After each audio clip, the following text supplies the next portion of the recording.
My favorite videos to watch from members of the YTPC are drum banging videos. For those of you who don't know what drum banging is, it's not something specific to the piping world. The definition of drum banging is to speak enthusiastically about a belief or idea in order to persuade other people to support it too. It's a great thing when used properly. However, it's also used as a slimeball marketing ploy. I've been away for a while, but I came across this little gem a few weeks back. The video was made by Get Piped about a year ago. In it, he discusses the history of Astleys of London. In the video, Adam conveniently ends the history as if the Bentleys and the Astley's name rode off into the sunset. And for good reason, because his friends over at MBSD Pipes were looking to unload a bunch of Astley pipes. And if you knew the rest of the story, you probably wouldn't be interested anymore.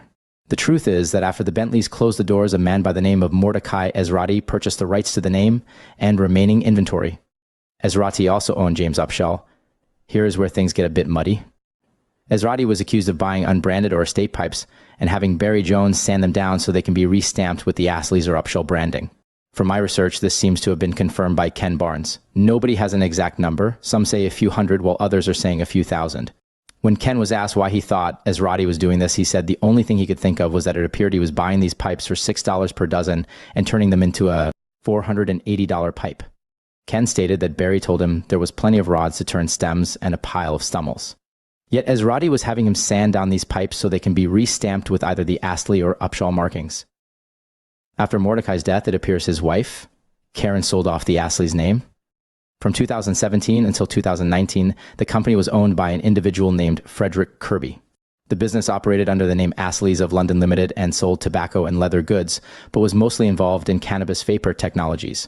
In 2019, Ionic Brands Corp. Signed a letter of intent to purchase the Astley's intellectual properties.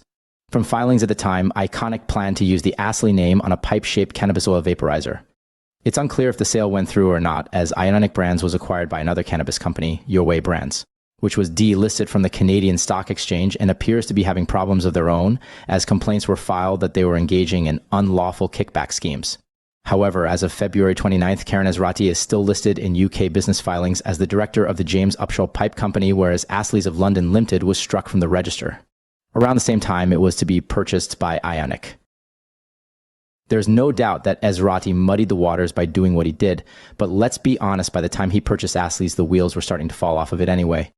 By the end of his time, even his remaining stock was sitting stagnant on eBay, as documented by a few people who were following his escapades. When was the last time you opened up YouTube and saw a video of someone showing off their Astley's collection? Yeah, exactly. Adam had to sell you on the Astley's history, that way his buddies over at MBSD Pipes could sell you a pipe. Drum banging at its finest. Make no mistake, I am not accusing MBSD Pipes of intentionally selling restamped Astley's pipes, but I am accusing Adam from Get Piped of drum banging for them. I find it hard to believe that when doing his research for his Astley's history video, that the entire Ezrati era just accidentally passed right by him. In closing, if the Astley's name carried as much weight as it did decades ago, you would have had current pipe manufacturers in a bidding war to acquire the name and it not being scooped up by some random startup cannabis company.